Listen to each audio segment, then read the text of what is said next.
여든을 바라보는 노인이 사법시험에 합격했다는 뉴스는 당시 온 나라를 떠들썩하게 했습니다. 그 주인공이 바로 윤복자 씨였죠. 윤복자 변호사님, 오늘 아침 회의 있으십니다. 비서의 말에 윤복자 씨는 천천히 고개를 끄덕였죠. 하지만 회의실로 향하는 그녀의 귀에 들려오는 속삭임은 결코 달갑지 않았습니다. 저분은 왜 로펌에서 뽑은 거지? 그냥 이미지 마케팅용 아냐? 로펌 한결이 윤복자 씨를 영입한 것은 순전히 사회적 이미지 메이킹이었어요. 윤복자 씨의 사수로 지정된 하도윤 변호사는 35살의 엘리트였습니다. 하도윤은 윤복자 씨를 바라보며 말을 이었습니다. 솔직히 말씀드리자면 경력도 없고 나이도 많은데 뭘 하실 수 있을지 의문이네요. 제 시간을 빼앗지 말아주셨으면 합니다. 그녀의 눈빛에는 누구도 알아채지 못한 결연함이 깃들어 있었습니다. 과연 윤복자 씨와 하도윤 사이에는 무슨 일이 벌어질까요? 그리고 윤복자의 눈의 결연함을 무엇 때문이었을까요? 잠깐 구독과 좋아요 먼저 꼭 눌러주세요. 구독과 좋아요는 사랑입니다. 여든을 바라보는 노인이 사법시험에 합격했다는 뉴스는 당시 온 나라를 떠들썩하게 했습니다. 그 주인공이 바로 윤복자 씨였죠. 75세에 합격한 그녀는 대한민국 최고령 사법시험 합격자라는 타이틀을 거머쥐었어요. 하지만 그 화려한 조명 뒤에는 아무도 모르는 아픔이 숨겨져 있었습니다. 강남에 위치한 대형 로펌 한결이 유리문을 조심스레 열고 들어서는 윤복자 씨의 발걸음은 여전히 조심스러웠어요. 허리가 굽은 작은 체구, 소박한 정장 차림, 그리고 낡은 서류 가방. 사람들의 시선이 느껴졌지만 윤복자 씨는 묵묵히 자신의 자리로 향했습니다. 윤복자 변호사님, 오늘 아침 회의 있으십니다. 비서의 말에 윤복자 씨는 천천히 고개를 끄덕였죠. 하지만 회의실로 향하는 그녀의 귀에 들려오는 속삭임은 결코 달갑지 않았습니다. 저분은 왜 로펌에서 뽑은 거지? 그냥 이미지 마케팅용 아냐? 그러게. 뭐 실제로 일할 수 있을 리가 없잖아. 로펌 한결이 윤복자 씨를 영입한 것은 순전히 사회적 이미지 메이킹이었어요. 노인 법률 대리인이라는 타이틀로 언론의 스포트라이트를 받기 위한 전략이었죠. 하지만 실상은 달랐습니다. 직원들에게 윤복자 씨는 그저 관상용 변호사에 불과했던 거예요. 윤복자 씨의 사수로 지정된 하도윤 변호사는 35살의 엘리트였습니다.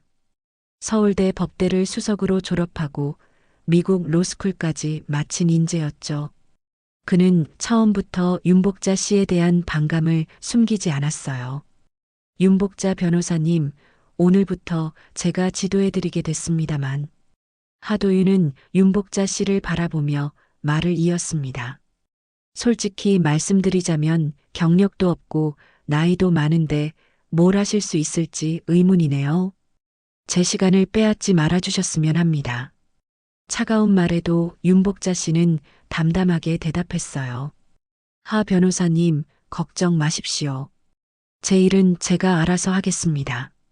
그녀의 눈빛에는 누구도 알아채지 못한 결연함이 깃들어 있었습니다.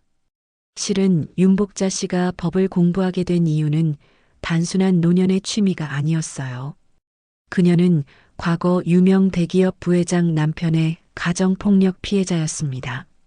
그리고 법정에서 그 남편에게 완벽하게 패소한 쓰라린 경험이 있었죠. 그날 이후 윤복자 씨는 다짐했습니다. 법의 언어를 배워 약자들의 목소리가 되겠다고. 첫 출근 일주일이 지났을 때 윤복자 씨에게 첫 사건이 배정됐어요. 독거노인 사기 피해 사건이었죠. 다른 변호사들이 코웃음 치며 시간 낭비라고 했지만 윤복자 씨는 달랐습니다. 피해 노인의 손글씨와 일기장을 하나하나 분석하며 사건의 맥을 짚어나갔어요. 경찰조차 포기한 사건이었지만 윤복자 씨는 자신만의 기지와 관찰력으로 실마리를 찾아냈습니다. 하도윤은 윤복자 씨가 제출한 증거를 보고 놀랐습니다. 그것은 마치 전문 분석가의 보고서 같았죠. 후에 알게 된 사실이지만 그 증거 수집 방식은 30년 전 윤복자 씨가 남편과 싸울 때 썼던 증거 방식을 응용한 것이었습니다. 하도윤은 그날 처음으로 윤복자 씨를 다른 시선으로 바라보기 시작했어요. 혹시 이런 방식은 어디서 배우신 겁니까? 윤복자 씨는 잠시 먼 산을 바라보듯 침묵했습니다. 그리고 조용히 대답했죠.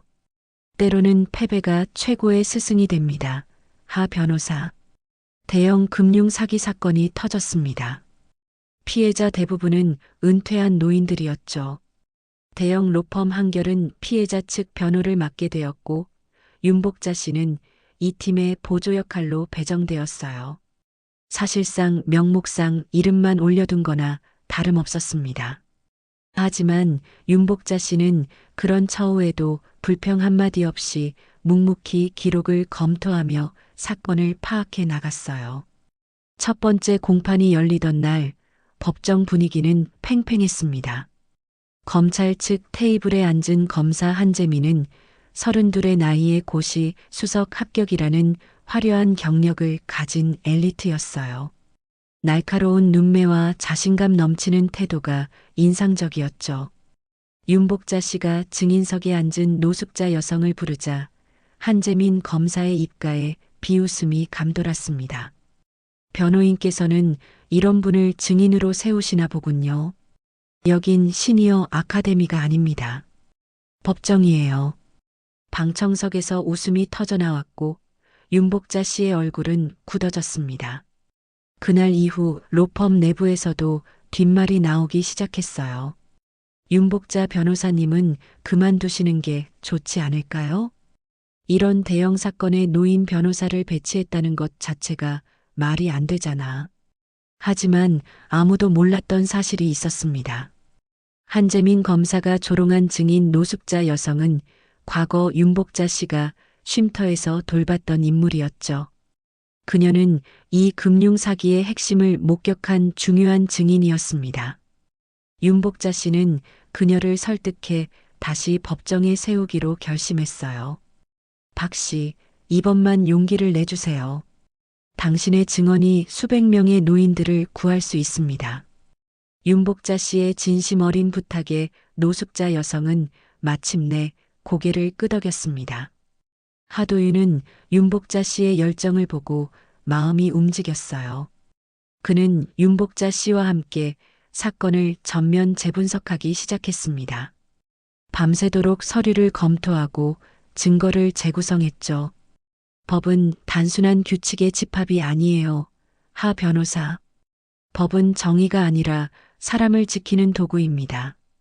윤복자 씨의 말에 하도윤은 깊은 생각에 잠겼어요.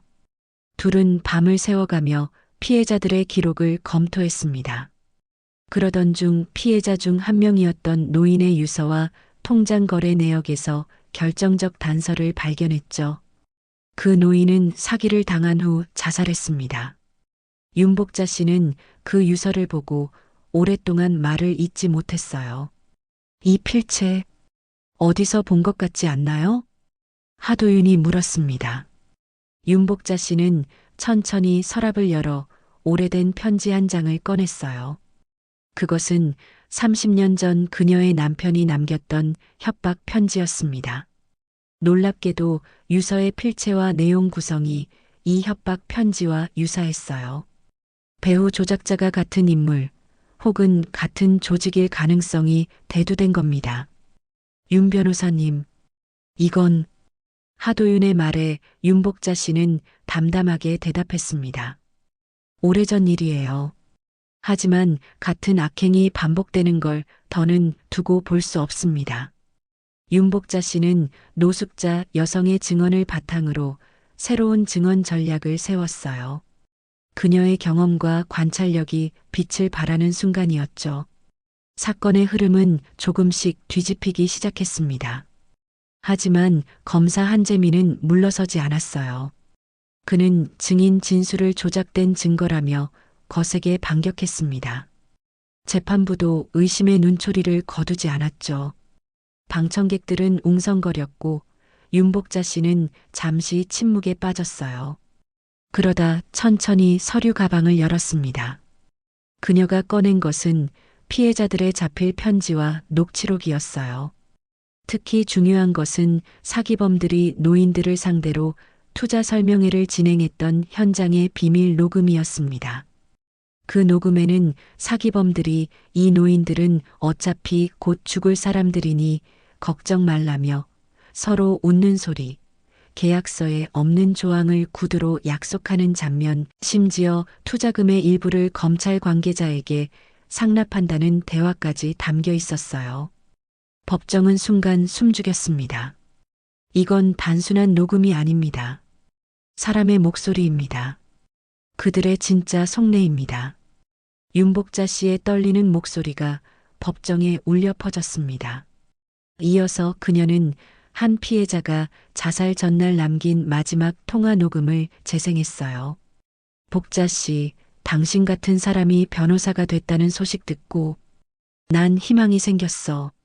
내 평생 모은 돈을 사기당해도 아무도 도와주지 않았는데 당신이 우리 같은 노인들의 목소리가 되어줄 거라 믿어.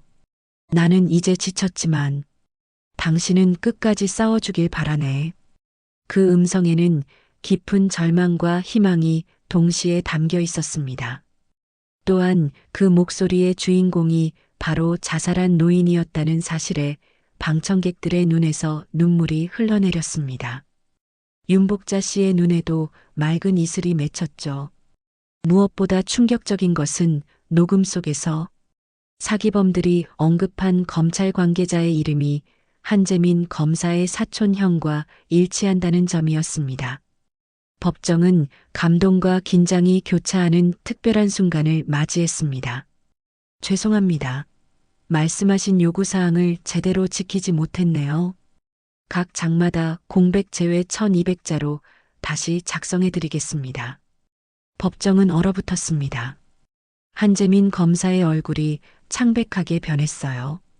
윤복자 씨가 제출한 증거는 단순한 녹취록이 아니었습니다. 그것은 거대한 금융 사기의 실체를 드러내는 결정적인 증거였죠. 재판장은 잠시 회의를 선언했고 모두가 법정 밖으로 나갔습니다. 복도에서 하도윤이 윤복자 씨에게 물었어요. 어떻게 이런 증거를 확보하셨습니까? 이건 거의 기적 같은 일인데요. 윤복자 씨는 쓸쓸한 미소를 지으며 답했습니다. 기적이 아니라 인연이죠. 사기를 당한 노인들 중 한 분이 내 오랜 친구였어요. 그분은 자살하기 전에 모든 통화를 녹음하는 습관이 있었답니다. 불신의 세상에서 자신을 지키는 방법이라고. 윤복자 씨의 눈에 슬픔이 어렸습니다. 그녀에게 이 사건은 단순한 법정 다툼이 아니었어요. 오래전 자신이 겪었던 불의와 너무나 닮아 있었기 때문이죠. 회의가 끝나고 재판이 재개되었습니다. 한재민 검사는 전과 다른 모습이었어요. 그의 목소리에서 자신감이 사라졌고 말을 더듬기까지 했습니다.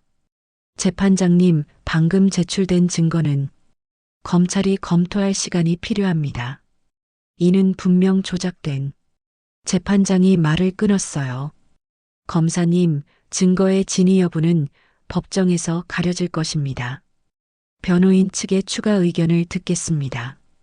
윤복자 씨는 천천히 자리에서 일어났습니다. 그녀의 작은 체구가 법정에 우뚝 섰어요. 그리고 떨림 없는 목소리로 말했죠. 재판장님, 이 사건의 본질은 단순합니다. 약자를 속이고 이용한 강자들의 탐욕이죠. 저는 오늘 이 법정에서 묻고 싶습니다. 법은 정말 모두에게 공평한가요? 아니면 힘 있는 자들의 도구에 불과한가요? 그녀의 말에 법정이 숙연해졌습니다. 방청석에 앉아있던 피해자, 가족들의 눈에 눈물이 맺혔어요. 윤복자 씨는 계속해서 말을 이어갔습니다. 제가 제출한 녹취록은 사기범들이 직접 한 말입니다. 이 노인들은 어차피 곧 죽을 사람들이라고요. 그들의 인생을 한 줌의 재산으로만 평가한 겁니다. 법이 이런 목소리를 외면한다면 법이란 무엇입니까? 한재민 검사가 자리에서 일어나 항의했어요. 재판장님, 이것은 감정에 호소하는 전략일 뿐입니다. 법은 감정이 아닌 증거로 판단해야 합니다. 윤복자 씨는 잠시 한재민 검사를 바라보았습니다. 그리고 조용히 대답했죠. 한 검사님, 법은 증거로 판단하는 것이 맞습니다. 그런데 그 증거 속에 담긴 사람의 목소리를 들을 줄 아는 것도 법의 역할 아닐까요? 재판장은 양측의 공방을 주의 깊게 들었습니다. 윤복자 씨는 마지막 발언 기회를 얻었어요. 재판장님, 저는 78년을 살아왔습니다. 그 시간 동안 수많은 불의를 보았죠. 하지만 오늘 이 법정에서 저는 희망을 봅니다. 법이 단순한 글자가 아니라 숨쉬는 생명체가 될 수 있다는 희망을요. 그녀의 말이 끝나자 법정은 깊은 침묵에 빠졌습니다. 재판장은 다음 공판 일정을 알리며 오늘의 재판을 마쳤어요.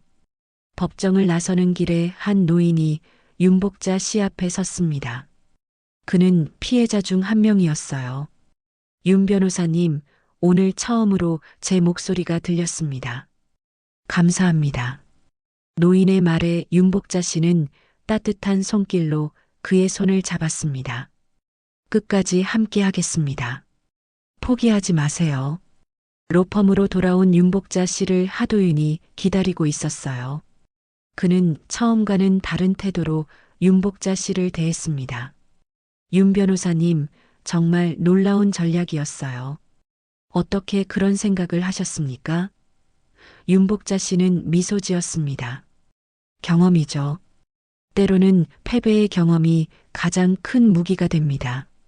윤복자 씨는 서랍에서 오래된 앨범을 꺼냈어요.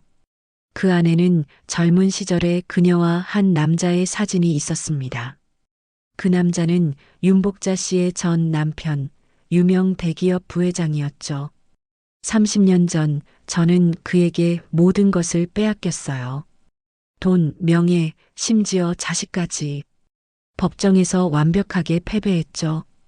그때 저는 결심했습니다. 언젠가는 법의 언어로 약자들의 목소리가 되겠다고. 하도윤은 윤복자 씨의 이야기를 듣고 깊은 감동을 받았습니다. 그리고 문득 의문이 들었어요. 근데 왜 갑자기 검사가 태도를 바꾼 걸까요? 뭔가 이상했어요. 윤복자 씨는 잠시 생각에 잠겼습니다. 그리고 조용히 말했죠. 우리가 제출한 녹취록에서 언급된 검찰 관계자의 이름이 한재민 검사의 사촌 형이에요. 아마도 그는 이 사건과 어떤 식으로든 연관되어 있을 겁니다. 하도윤의 눈이 커졌어요. 이제 사건은 완전히 새로운 국면으로 접어들었습니다. 단순한 금융 사기를 넘어 검찰 내부의 비리까지 연결될 가능성이 있었죠. 윤복자 씨와 하도윤은 밤늦게까지 증거를 검토했습니다. 피해자들의 진술서, 금융거래 내역, 그리고 녹취록을 하나하나 분석했어요. 그러던 중 윤복자 씨가 한 서류에 주목했습니다. 하 변호사, 이것 좀 보세요. 이 투자회사의 법인 등록 주소가 한재민 검사의 사촌 형이 소유한 빌딩이에요.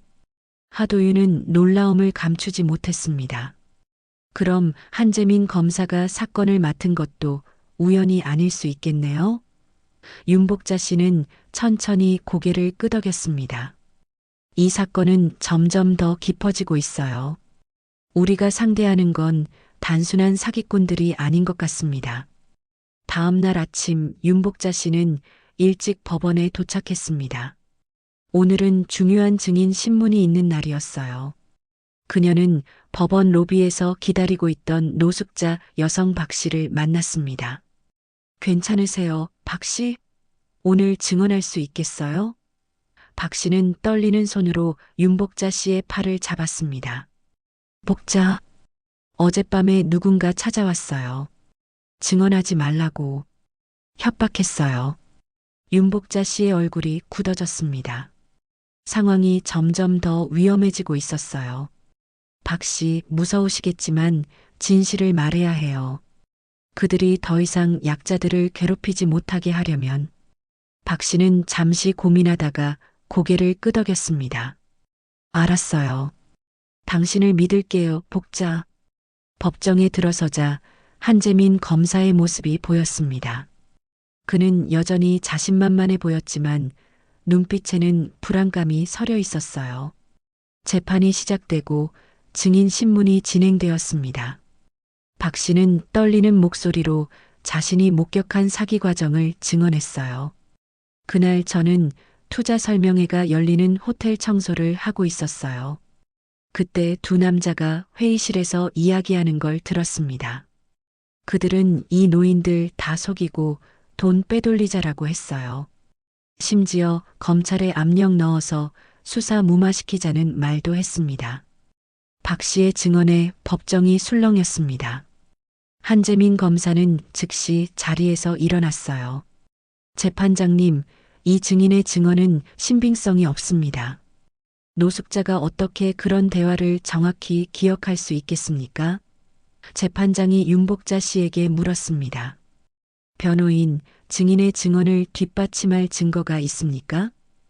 윤복자 씨는 자신 있게 대답했습니다. 네, 있습니다. 박 씨는 당시 휴대전화로 그 대화를 녹음했어요. 법정이 다시 술렁였습니다. 한재민 검사의 얼굴이 더욱 창백해졌어요. 그리고 그 녹음 속에는 한재민 검사의 사촌 형 이름이 언급됩니다. 재판장님, 녹취록을 재생해도 될까요? 재판장은 고개를 끄덕였습니다. 윤복자 씨가 녹음을 재생하자 법정에 명확한 목소리가 울려 퍼졌어요. 한상철이 검찰에 압력 넣어줄 거야. 그의 사촌 동생이 이 사건 담당 검사가 될 테니까. 한재민 검사는 자리에서 벌떡 일어났습니다. 이건 조작된 녹음입니다. 재판장님, 증거로 채택해선 안 됩니다. 재판장은 냉정하게 대답했어요. 검사님, 진정하십시오. 증거의 진위 여부는 법정에서 가려질 것입니다. 윤복자 씨는 이어서 또 다른 증거를 제출했습니다. 바로 투자회사 법인 등록 서류와 한상철의 재산 목록이었어요. 그 서류들은 한상철이 사기회사에 숨겨진 주주라는 사실을 증명했습니다. 재판장님, 이 사건은 단순한 금융 사기가 아닙니다. 검찰 관계자까지 연루된 조직적 범죄입니다. 한재민 검사는 자리에서 일어나 소리쳤습니다. 이건 모함입니다. 윤복자 변호사는 저를 음해하려 합니다. 윤복자 씨는 침착하게 대답했습니다. 검사님, 저는 당신을 음해하는 게 아닙니다. 단지 진실을 밝히려 할 뿐이에요. 당신이 이 사건에 직접 관여했는지는 모르겠습니다만 최소한 사촌 형과의 관계 때문에 이 사건을 맡아선 안 됐어요. 법정은 완전히 얼어붙었습니다. 재판장은 잠시 회의를 선언했어요. 회의실에서 재판부는 긴 논의를 했고 한참 후에 재판이 재개되었습니다. 본 재판부는 검찰 측의 이의를 기각합니다. 또한 한재민 검사의 이 사건 관여에 대한 조사를 요청하겠습니다. 다음 공판까지 한재민 검사를 대체할 검사를 배정해 주시기 바랍니다. 한재민 검사는 충격에 빠진 표정으로 법정을 빠져나갔습니다. 윤복자 씨는 승리의 기쁨보다는 깊은 안도감을 느꼈어요. 그녀가 법정을 나서자 많은 피해자들이 그녀에게 다가왔습니다. 윤 변호사님, 정말 감사합니다. 우리 같은 노인들의 목소리를 들어준 건 변호사님이 처음이에요. 윤복자 씨는 따뜻한 미소로 그들을 맞았습니다. 아직 끝나지 않았어요. 끝까지 함께 싸워요. 최종 변론이 열리는 날, 법원은 평소보다 더욱 붐볐습니다. 윤복자 씨의 활약이 알려지면서 많은 사람들이 이 사건에 관심을 갖게 되었어요.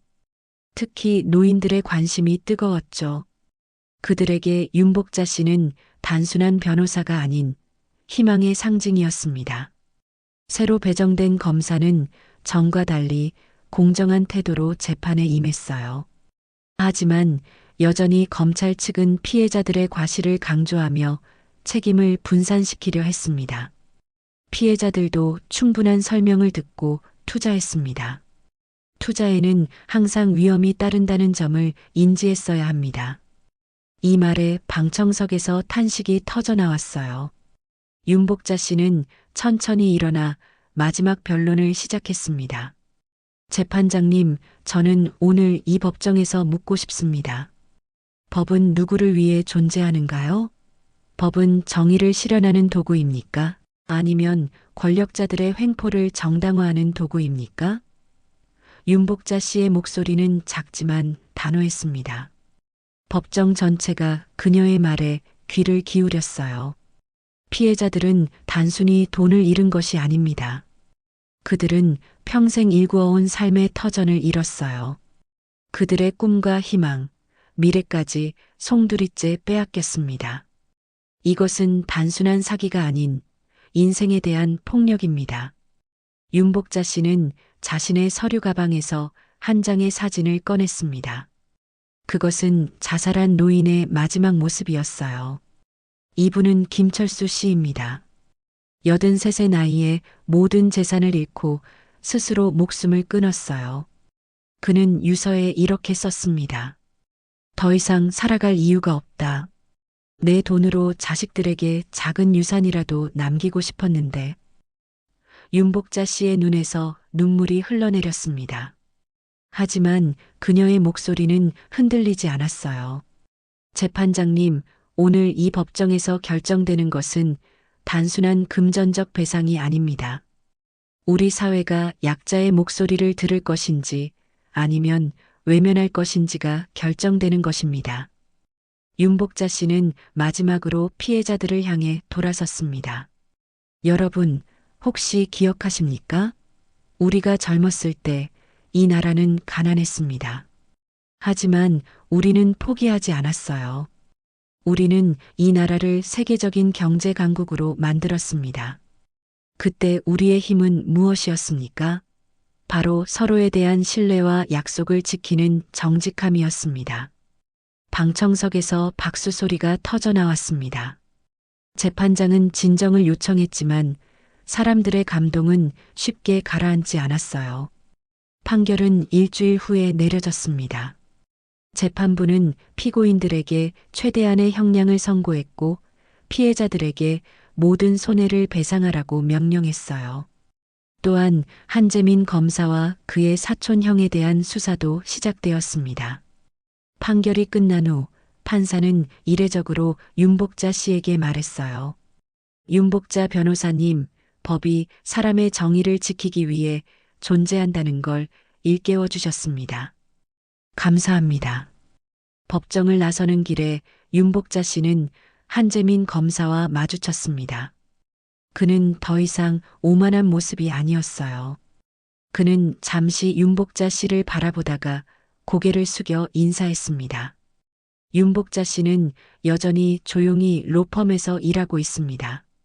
하지만 이제 그녀를 바라보는 시선은 완전히 달라졌어요. 하도윤은 그녀에게 새로운 사건 파일을 건네며 밝게 말했습니다. 선생님, 다음 사건도 함께 하시죠? 윤복자 씨는 환한 미소로 대답했습니다. 물론이죠. 법은 글자가 아니라 사람입니다. 정의는 때론 늦게 오지만 반드시 옵니다.